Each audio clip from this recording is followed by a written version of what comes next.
Welcome. আজকে আমি আলোচনা করব শ্রী অরবিন্দ ঘোষ সম্পর্কে। আমি অরবিন্দ ঘোষ সম্পর্কে আমি আগে একটি ভিডিও করেছি, সেটা তোমরা দেখবে। আর আজকে অরবিন্দের উপর দ্বিতীয় ভিডিও আমি তৈরি করছি। আমার আগের ভিডিওতে অরবিন্দের জন্ম তারিখ, বংশ পরিচয় এবং বিভিন্ন গ্রন্থ নিয়ে আমি আলোচনা করেছি। আজকের ভিডিওর আলোচনার বিষয় হচ্ছে অরবিন্দ ঘোষের পলিটিক্যাল থটের উপর আলোচনা।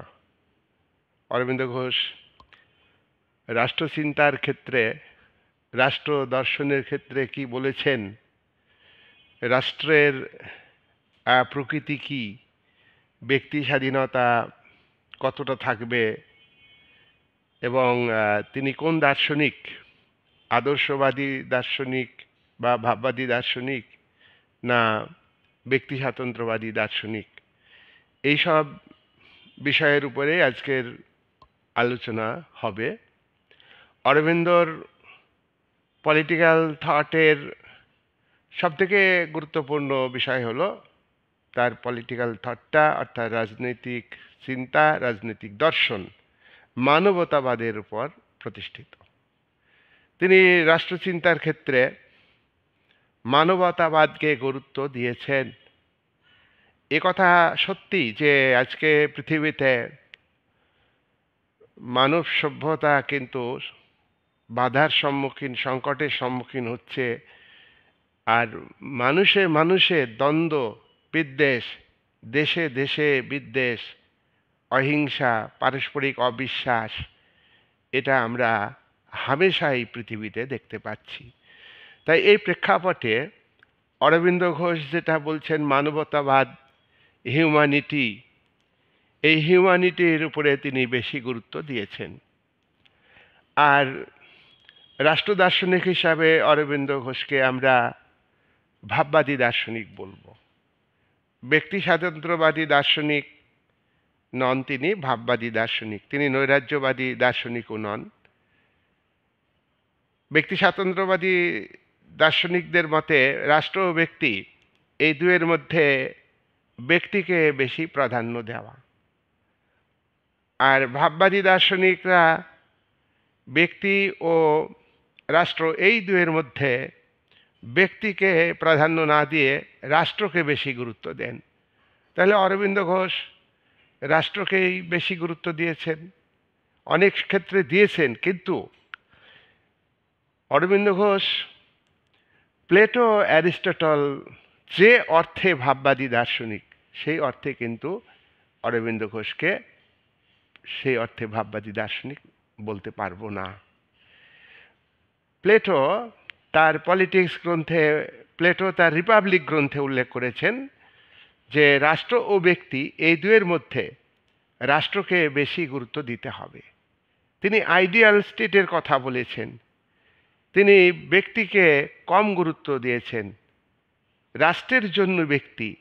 আবার তারই শিষ্য অ্যারিস্টটল, গ্রিক দার্শনিক অ্যারিস্টটল তার পলিটিক্স গ্রন্থে উল্লেখ করেছেন যে রাষ্ট্র আর ব্যক্তি, এই দুয়ের মধ্যে রাষ্ট্র বেশি গুরুত্বপূর্ণ।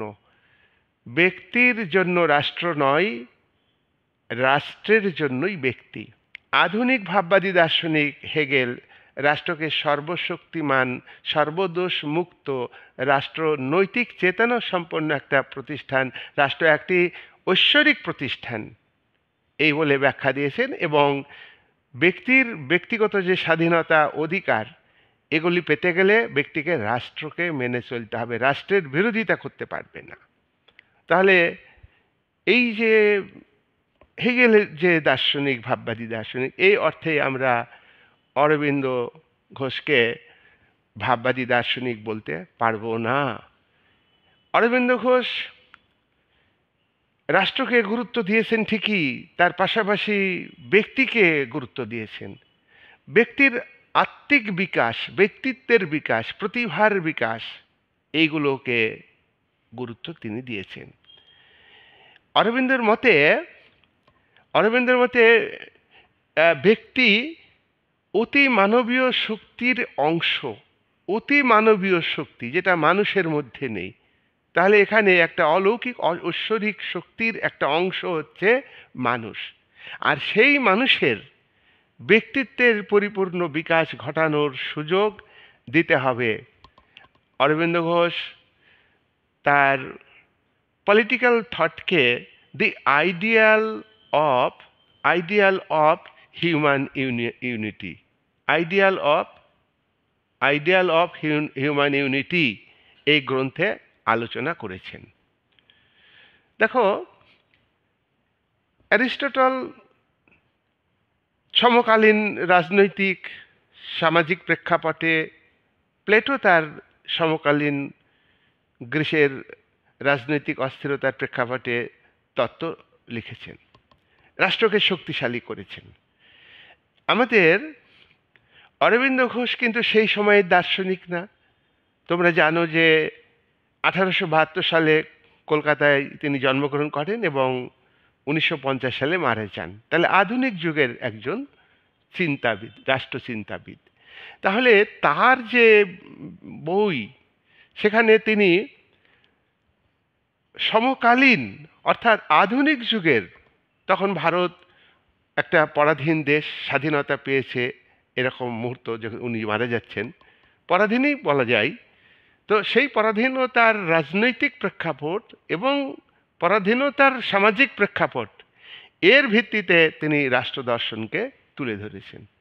সেখানে তিনি যুক্তিবাদকে গুরুত্ব দিয়েছেন। অর্থনৈতিক সামাজিক বিষয়গুলিকে অবলম্বন করে সেই বিষয়কে যুক্তি দিয়ে বিশ্লেষণ করতে হবে এবং যুক্তির উপর ভিত্তি করে তার রাষ্ট্র দর্শন গড়ে উঠেছে। অরবিন্দ ঘোষ বলেছেন, ব্যক্তির আত্ম উন্নতিমূলক সংস্কার দরকার।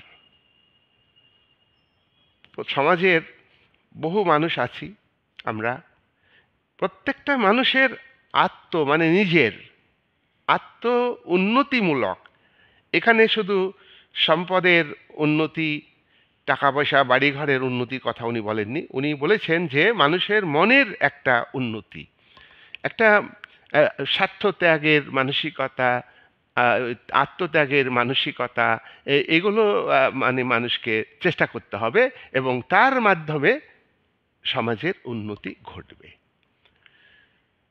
স্টেট যখন আবির্ভূত হয়েছেন, স্টেট চিরন্তন নয়, শাশ্বত নয়, তোমরা জানো। প্রকৃতির রাজ্যেই মানুষ বসবাস করত, এ কথা সত্য। তো স্টেটের আবির্ভাবের আগে সমাজে অযৌক্তিক বিষয় ছিল। মানুষ কিন্তু অনেক সময় যুক্তি দিয়ে বিচার বিশ্লেষণ করতে অরাজকতা দেখা দিয়েছিল। প্রথম অবস্থায় মানুষ নিঃস্বার্থ ছিল, স্বার্থবোধ ছিল না। তারপরে সম্পদের উপর ব্যক্তিগত মালিকানা যখনই এসেছে, তখন মানুষ কিন্তু প্রবৃত্তির দ্বারা পরিচালিত হয়েছে। প্রবৃত্তি মানে কি? খারাপ চিন্তা ভাবনা। দুই রকমের আছে, ভালো ভাবনা আছে, খারাপ ভাবনা আছে। খারাপ চিন্তা, ভালো চিন্তা। প্রবৃত্তি হচ্ছে খারাপ চিন্তা, এতে কিন্তু সমাজের ক্ষতি হতো। তাই স্টেট যখন আবির্ভূত হয়েছে, স্টেট এই মহান দায়িত্ব পালন করবে। স্টেটের দায়িত্ব হচ্ছে মহান, অনেক দায়িত্ব। একটা স্টেটের সার্বভৌম ক্ষমতা আছে, নির্দিষ্ট ভৌগোলিক সীমানা আছে, বহু জনসংখ্যা নিয়ে স্টেট। তাহলে এই স্টেটে এই মানবিক দিক থেকে স্টেটকে বিরাট ভূমিকা পালন করতে হবে। স্টেটকে যুক্তির দ্বারা পরিচালিত হতে হবে। আইনের অনুশাসন দরকার, কিন্তু আইনকে প্রয়োগ করার সময় শাসক শ্রেণী যুক্তি বোধ দ্বারা পরিচালিত হবেন। অতিরিক্ত আইনের অনুশাসন, অতিরিক্ত শাসন, শৃঙ্খলা, এটা কিন্তু মানুষের মানসিক বিকাশে বাধা সৃষ্টি করে। এই বক্তব্য আমি আগের ভিডিওতে বলেছি। অতিরিক্ত অর্থাৎ আইনের অনুশাসন দরকার। আইনের অনুশাসন মানে কি? আইনের অনুশাসন হচ্ছে আইনকে সবাই মেনে চলবে। রাষ্ট্রের সঙ্গে আইনযুক্ত শাসক শ্রেণী আইন তৈরি করে, সাংবিধানিক আইন তৈরি করে, সেই আইনকে জনগণ মেনে চলবে। নাম্বার টু, আইন কিন্তু সব মানুষকে সমান চোখে দেখবে।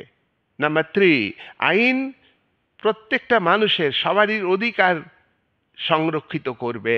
তাহলে এই তিনটি বক্তব্য আইনের অনুশাসন। এই আইনের অনুশাসনের কথা অ্যারিস্টটল বলেছিলেন। যাই হোক, এখানে এবং ইংল্যান্ডের এভি ডাইসি এই রুল অফ ল তত্ত্বই লিখেছেন অ্যারিস্টটলকে অনুসরণ করে। এখানে আমরা দেখছি অরবিন্দ ঘোষ এই রুল অফ ল তত্ত্ব অর্থাৎ ডাইসির বক্তব্যকে এবং অ্যারিস্টটলের বক্তব্যকে গুরুত্ব দিয়েছেন। স্টেটের এই যে আইনের অনুশাসন, রাষ্ট্র মেনে চলবে, কিন্তু যারা অশুভ শক্তি, যারা স্বার্থপর, যারা অন্যায় করে সমাজে, তারা তো অশুভ শক্তি। এই অশুভ শক্তিকে দূর করবে আইনের অনুশাসনের মাধ্যমে রাষ্ট্র। এই দায়িত্ব রাষ্ট্র বা তার সরকার করবে। রাষ্ট্র একটা বিমূর্ত, রাষ্ট্রকে একটা ধারণা, রাষ্ট্র এটাকে বাস্তবে রূপ দেয়। রাষ্ট্রের কাজ, উদ্দেশ্য, নীতি এগুলিকে রূপ দেয় গভর্নমেন্ট। যে যখন সরকার থাকে সে সরকার পরিচালনা করে। তাহলে সরকারের কাজ হচ্ছে অশুভ শক্তিকে দূর করা।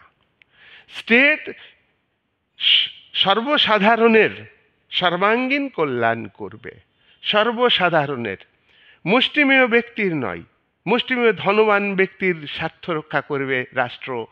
আর জনসাধারণ যারা খেটে খাওয়া মানুষ, মেহনতি মানুষ, সাধারণ মানুষ যারা বিভিন্ন কর্মে নিযুক্ত, সেই সব মানুষের সর্বাঙ্গীন বিকাশ ঘটবে। সর্বাঙ্গীন মানে প্রত্যেক সাধারণ মানুষের আত্মিক বিকাশ ঘটাবে, ব্যক্তিত্বের পরিপূর্ণ বিকাশ ঘটাবে। তাহলে একটা মানুষ সুস্থভাবে জীবনযাপন রাষ্ট্রের মধ্যে করতে পারবে। কিন্তু অরবিন্দ ঘোষ বলছেন, কি বলছেন? বাস্তবে আমরা দেখতে পাই, কি দেখতে পাই উনি বলছেন, বাস্তবে দেখতে পাই বিশেষ গোষ্ঠী ও শ্রেণীর স্বার্থ রক্ষা করে। স্টেট অর্থাৎ রাষ্ট্র শ্রেণী নিরপেক্ষ নয়। রাষ্ট্র সমাজের যারা উৎপাদনের উপকরণের মালিক, যারা সম্পদশালী, এবং এই মালিকানা থাকার ফলে সম্পদ তাদের হাতে কেন্দ্রীভূত হচ্ছে, অতিরিক্ত মুনাফা অর্জন করছে। স্টেট এখানে ভূমিকা দিচ্ছে না। তখন উপনিবেশিক ব্রিটিশ সাম্রাজ্যবাদী শক্তি, দেশীয় এবং বিদেশি শক্তির পক্ষে যারা ধনশালী ব্যক্তি, তারা কিন্তু একটা বিশেষ গোষ্ঠী, ভারতের ক্যাপিটালিস্ট এবং বিদেশি ক্যাপিটালিস্ট, তারা কিন্তু গোষ্ঠী। ভারতের ক্যাপিটালিস্টদের অবস্থা তখন কিন্তু সংকটজনক, অর্থাৎ ভারতের ক্যাপিটালিস্টরা ব্রিটিশ ক্যাপিটালিস্টদের সঙ্গে প্রতিযোগিতায় পেরে উঠত না। তার কারণ ব্রিটিশ সরকার যে আইন তৈরি করত তাতে কিন্তু ভারতীয় ব্যবসায়ী, ভারতীয় শিল্পগোষ্ঠী তাদের সুযোগ সুবিধা কম ছিল। তাহলে বিশেষ শ্রেণীর স্বার্থ অর্থাৎ যারা ধনবান শ্রেণী, মুষ্টিমেয় ব্যক্তি, সম্পদের কেন্দ্রীকরণ যাদের হাতে হয়েছে, তাদের স্বার্থ রক্ষা করে বাস্তবে স্টেটের ভূমিকা। তাহলে আমরা এখানে দেখছি, এখানে একটা মার্ক্সবাদী ভিউ অরবিন্দের মধ্যে আমরা লক্ষ্য করছি। স্টেটের পিছনে, স্টেটের পশ্চাতে কোনো আত্মিক চেতনা, নৈতিক চেতনা থাকে না। এক্ষেত্রে আমরা এখানে পয়েন্ট আউট করছি হেগেল এবং গ্রিন, এরা কিন্তু নৈতিক চেতনার কথা বলেছেন। হেগেল বলেছেন রাষ্ট্র নৈতিক চেতনা সম্পন্ন প্রতিষ্ঠান। রাষ্ট্র এবং তার শাসক, তার বোধ আছে উচিত অনুচিত কোনটা উচিত করা উচিত, কোনটা উচিত নয় সেটা কিন্তু জানে। তাই মরালিটি স্টেটের আছে, শাসকের আছে। আর গ্রিন বলেছেন যে মরালিটি আছে, গ্রিনও ভাববাদী, কিন্তু রাষ্ট্রের মরালিটি, নৈতিক চেতনা সম্পন্ন প্রতিষ্ঠান রাষ্ট্র। কিন্তু গ্রিন বলছেন যে রাষ্ট্রের শাসক তারা তো মানুষ, তারা তো রক্ত মাংসের মানুষ, তারা তো ভুল করতে পারে। সেই ভুলটা সংশোধন করে দেবে কে? জনগণ। জনগণের এটা অধিকার নয়, জনগণের এটা কর্তব্য। যাই হোক, এখানে এই যে গ্রিনের এই বক্তব্য এবং হেগেলের এই বক্তব্যকে অরবিন্দ ঘোষ অস্বীকার করেছেন। অরবিন্দ ঘোষ জৈব মতবাদের বিরোধিতা করেছেন। জৈব মতবাদ কি? জৈব মতবাদ অনুযায়ী রাষ্ট্রকে মানবদেহের সঙ্গে বা জীবের সঙ্গে তুলনা করা হয়েছে। জীবদেহ কোটি কোটি জীবকোষ নিয়ে গঠিত। কোনো জীবকোষকে জীবদেহ থেকে বিচ্ছিন্ন করলে বাঁচবে না, তার অস্তিত্ব থাকবে না। তেমনি রাষ্ট্র একটা দেহ সঙ্গে তুলনীয়। এই রাষ্ট্র থেকে ব্যক্তিকে বিচ্ছিন্ন করলে ব্যক্তি বাঁচবে না। এক্ষেত্রে অ্যারিস্টটল বলেছেন, রাষ্ট্র ছাড়া যদি ব্যক্তি বাঁচে তাহলে হয় সে পশু, না হয় সেই ভগবান। ভগবান আর পশু বাঁচতে পারে রাষ্ট্র ছাড়া, কিন্তু মানুষ পারে না। তাহলে এখানে অ্যারিস্টটল জৈব মতবাদী, প্লেটো জৈব মতবাদী, কিন্তু অরবিন্দ ঘোষ এই জৈব মতবাদের বিরোধিতা করেছেন। অরবিন্দ ঘোষ বলছেন যে ব্যক্তিকে এত রাষ্ট্রের বলি কাষ্ঠে সঁপে দেওয়া হয়েছে, মানে ব্যক্তি স্বাধীনতা বিকাশ, ব্যক্তিত্বের বিকাশ জন্য যে ব্যক্তি স্বাধীনতা, সেই পার্সোনাল লিবার্টি, ফ্রিডম, এটা কিন্তু তারা অস্বীকার করেছেন। অরবিন্দ ঘোষ বলছেন, আমি জৈব মতবাদকে বিশ্বাস করি না, শিল্প। তাই অরবিন্দ ঘোষ বলছেন, ব্যক্তিত্বের বিকাশ, ব্যক্তির অস্তিত্ব রক্ষা, এটা পুরোপুরিভাবে স্টেটের উপর নির্ভর করে না। স্টেট থাকবে, তিনি সমর্থন করেছেন। স্টেটের হাতে পাওয়ার দেওয়ার কথা বলেছেন, স্টেট অশুভ শক্তিকে দমন করবে কথা বলেছেন, স্টেটের আইনের অনুশাসন, স্টেটের তৈরি আইনকে জনগণ মেনে চলবে, জনগণ স্টেটের প্রতি স্বাভাবিক আনুগত্য প্রকাশ করবে। এই সমস্ত কথা অরবিন্দ ঘোষ স্বীকার করেছেন। তিনি আরও বলেছেন, শিল্প, শিক্ষা, সংস্কৃতি, এই যে বিকাশ, শিল্পের বিকাশে রাষ্ট্র নিয়ন্ত্রণ করতে পারবে না। দেখো, অবাধ ব্যবসা বাণিজ্য যখন চালু হয়েছে অ্যাডাম স্মিথের, তখন শিল্প সংরক্ষণ নীতি, অর্থাৎ ট্যাক্স কমাইতে হবে শিল্পপতিদের উপরে, উৎপাদন বাড়ানোর জন্য এই কথা বলেছেন। তো শিল্প গড়ার ক্ষেত্রে মানে স্টেট যে কন্ট্রোল, সেটা শিল্পের উপরে থাকবে না। শিক্ষা বিস্তারে স্টেটের কন্ট্রোল থাকবে না। শিক্ষা ব্যক্তিত্বের বিবেকের বিষয়কে পরিশুদ্ধ করে, পবিত্র মন তৈরি করে শিক্ষা, সেখানে স্টেট মানে নিয়ন্ত্রণ করবে না। আমরা এখানে দেখেছি অ্যারিস্টটল বাধ্যতামূলক শিক্ষার কথা বলেছেন, প্লেটো বাধ্যতামূলক শিক্ষার কথা বলেছেন। তাহলে এক্ষেত্রে ভাববাদী প্লেটো অ্যারিস্টটলের থেকে এখানে ভাববাদী অরবিন্দ ঘোষের পার্থক্য আমরা লক্ষ্য করছি। সংস্কৃতির বিকাশ ঘটবে স্বাধীনভাবে, রাষ্ট্র এখানে বিরোধিতা, রাষ্ট্র এখানে কন্ট্রোল করবে না। ব্যক্তির ধর্ম, সমাজ, জাতির স্বাধীনতা নির্ভর করে প্রকৃতির উপর, ধর্ম নির্ভর করে প্রকৃতির উপর। এই বিশ্ব ব্রহ্মাণ্ড, নেচার, প্রকৃতি, এখানে সমাজ নির্ভর করে প্রকৃতির উপর। আর দেশে দেশে যে জনগণ আছে, এক একটা জাতি, সেই জাতির স্বাধীনতা নির্ভর করে প্রকৃতির উপর। স্বাধীনতা, সাম্য, ঐক্য, সৌভ্রাতৃত্ব, এই যে স্বাধীনতা, লিবার্টি, সাম্য, ইকুয়ালিটি, ঐক্য, ইউনিটি, আর সৌভ্রাতৃত্ব হচ্ছে ফ্র্যাটার্নিটি, তাই তো? এদের মধ্যে সমন্বয় ঘটাবে কে? আধ্যাত্মিক শক্তি। তাহলে আমি আগের ভিডিওতে বলেছি যে অরবিন্দ এখানে আধ্যাত্মিক শক্তির পূজারী। তিনি স্বাধীনতার কথা স্বীকার করেছেন, সাম্যের কথা স্বীকার করেছেন, মানুষের যে ভেদাভেদ, উঁচু নিচু, মানুষ প্রত্যেকেই সমান মানে মর্যাদা পাবে, পর্যাপ্ত মানে যথাযথ মর্যাদা পাবে। সাম্য মানে সমান নয়, যথাযথ মর্যাদা পাবে। যার যতটুকু মর্যাদা পাওয়ার দরকার ততটুকু মর্যাদা পাবে, যার যতটুকু অর্থনৈতিক সুযোগ সুবিধা পাওয়া দরকার ততটুকু অর্থনৈতিক সুযোগ সুবিধা। এখানে অর্থনৈতিক বিষয়টা কিন্তু অরবিন্দ ঘোষ বিশেষভাবে হাইলাইট করেননি। স্বাধীনতার ক্ষেত্রেও তিনি বলেছেন যে এইগুলোকে, এই যে সমন্বয়, সবগুলোই গুরুত্বপূর্ণ। স্বাধীনতা গুরুত্বপূর্ণ, সাম্য গুরুত্বপূর্ণ, ঐক্য, ইউনিটি একটা দরকার। ইউনিটি ছাড়া দেশে সার্বভৌমত্ব রক্ষা করা সম্ভব হয় না। তাহলে এইগুলো হচ্ছে পলিটিক্যাল থটের মধ্যে আছে।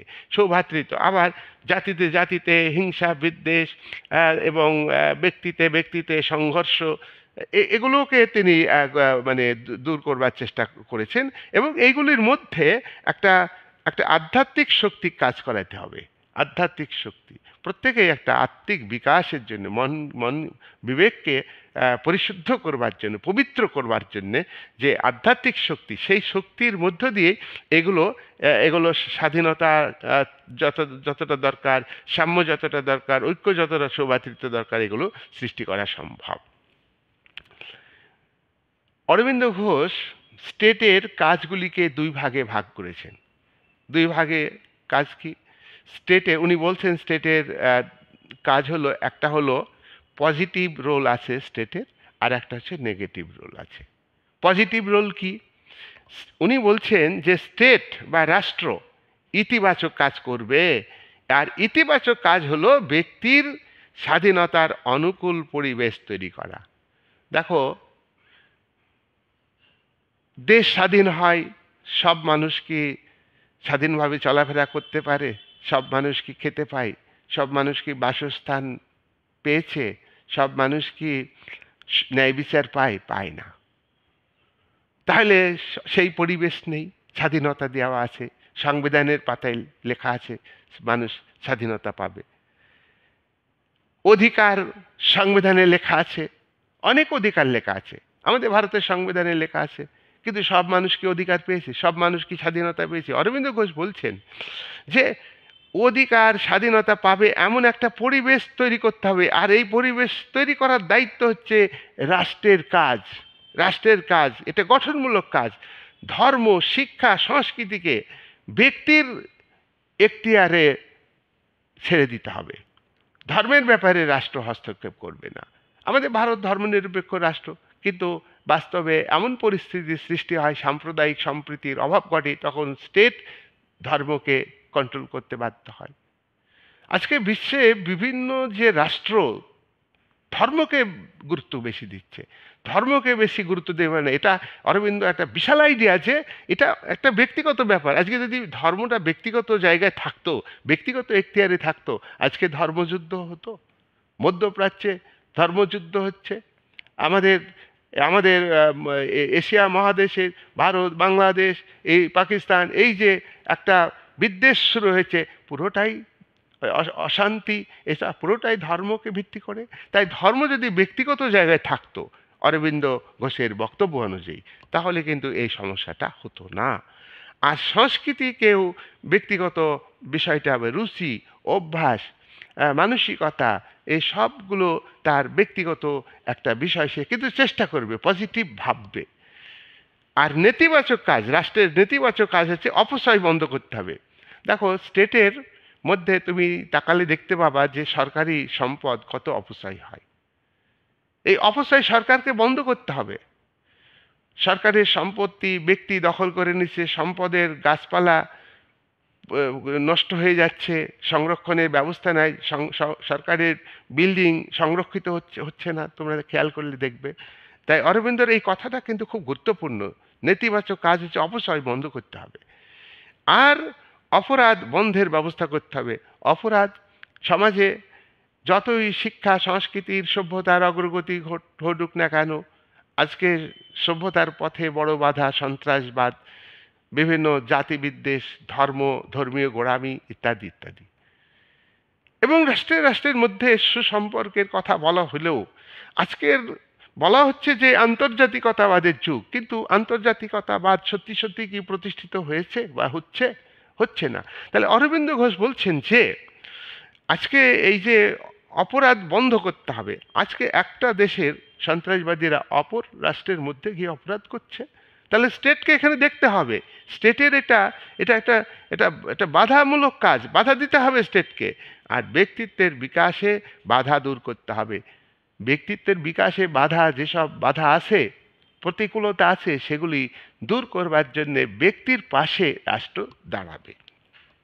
নেক্সট হচ্ছে গণতন্ত্র সম্পর্কে, এটাই আলোচনা করে ভিডিও শেষ করব। গণতন্ত্র, অরবিন্দ ঘোষ প্রকৃত গণতন্ত্রকে সমর্থন করেন। অরবিন্দ ঘোষের মতে প্রকৃত গণতন্ত্র কি? গণতন্ত্র হলো মানবতাবাদের বিকাশ ঘটায়। নামে গণতন্ত্র, কাজে গণতন্ত্র নয়।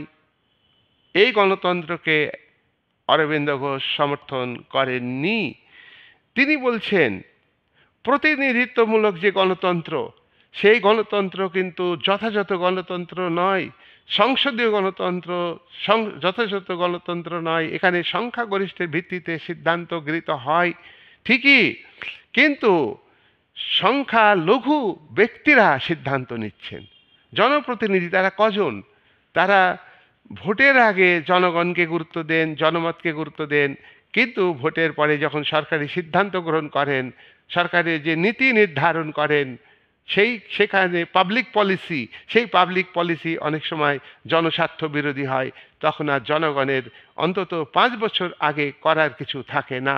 5 বছর পরেও যারা ক্ষমতায় থাকে গণতন্ত্রকে নিজেদের স্বার্থে ব্যবহার করে। ব্যালটে ভোট হলেও, গোপনে ভোট হলেও যারা ভোটার তাদেরকে কন্ট্রোল করে, তাদের উপর রাজনৈতিক দুর্বৃত্তায়ন ঘটানো হয়, শক্তি প্রয়োগ করা হয়। তাহলে প্রতিনিধিত্বমূলক গণতন্ত্র এ হলো মুষ্টিমেয় ব্যক্তির গণতন্ত্র, সম্পদশালী ব্যক্তির গণতন্ত্র, ধনবান ব্যক্তির গণতন্ত্র। এই গণতন্ত্রের বিরোধিতা করেছেন অরবিন্দ ঘোষ। বলেছেন democracy of the people, government of the people. Abraham লিঙ্কনের সেই কথা, government of the people, government is of the people, by the people, for the people. তাই অরবিন্দ ঘোষ বলছেন বাস্তবে গণতন্ত্র অব দি পিপুল, জনগণের গণতন্ত্র নয়, মুষ্টিমেয় শ্রেণী সম্পদশালী ব্যক্তির গণতন্ত্র। বাই দি পিপুল, জনগণের দ্বারা। সব মানুষ ভোট দিতে পারে না। যারা 18 বছরের নিচে তারা কি ভোট দিতে পারে? যারা বিকৃত মস্তিষ্ক ব্যক্তি তারা কি ভোট দিতে পারে? যারা দেউলিয়া ব্যক্তি তারা কি ভোট দিতে পারে? তাহলে কিছু সংখ্যক মানুষ ভোট দিতে পারছে, তাহলে বাই দি পিপুল হচ্ছে না। কিন্তু জনগণের সরকার, জনগণের গণতন্ত্র নয়, কিন্তু ফর দি পিপুল। এটা কি সব মানুষের জন্য গণতন্ত্র কাজ করতে পারছে? আমরা শ্রেণী বিভক্ত সমাজ ব্যবস্থাতে বলি ও চীনের মেকি কি বলবো মার্ক্সবাদী দল, যেখানে সোশ্যালিজমের কথা মুখে বলে এবং ফলাও করে যারা চীনকে চিহ্নিত করা হয় যে সমাজতান্ত্রিক রাষ্ট্র। এটা আমাদের চরম আপত্তি আছে এই বক্তব্যে। সুতরাং সেখানে জিনপিংয়ের মতো কিছু ব্যক্তি, সেখানে সম্পদশালী ব্যক্তিদের স্বার্থ রক্ষা করা হচ্ছে, সেখানেও সাধারণ মানুষকে নিগৃহীত করা হচ্ছে, সেখানেও সাম্প্রদায়িক সংখ্যালঘুদের উপর অত্যাচার করা হয়। সুতরাং এই ধরনের গণতন্ত্র ফর দি পিপুল নয়। গণতন্ত্র হচ্ছে মুষ্টিমেয় ব্যক্তি। দেশে দেশে যেগুলো গণতান্ত্রিক সরকারকে গ্রহণ করেছে সেই সব দেশেই গণতন্ত্র নেই। ভারতের গণতন্ত্র কতটা সফল হয়েছে?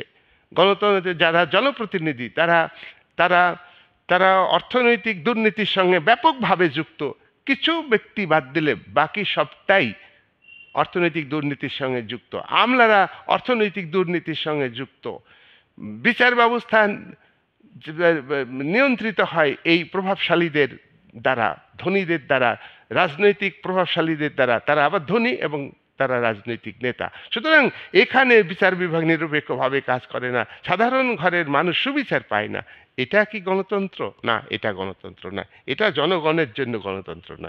গণতন্ত্র হচ্ছে তাই অরবিন্দ ঘোষ বলছেন যে ডেমোক্রেসির নামে, গণতন্ত্রের নামে পেশাদারি মানে কারা?